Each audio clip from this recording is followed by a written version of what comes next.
আমি আসার সাথে সাথে মা সবকিছু ব্যাগ থেকে খুলে ফেলে। তারপরে এত কিছু জিনিস দেখে সে ভাবে কি আমি এত দূর থেকে এত কিছু কি করে আনি। তো মায়ের রিয়াকশনটা দেখো।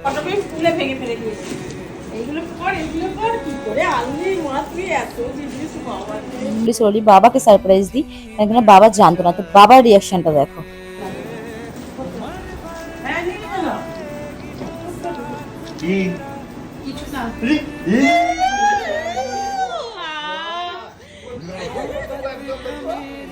কেমন লাগছে বাবা?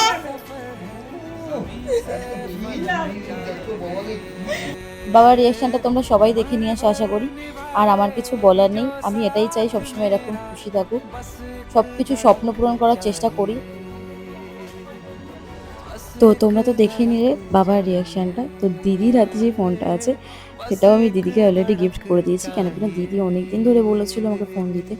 তো আমি অনেক লেট হয়ে গেছে।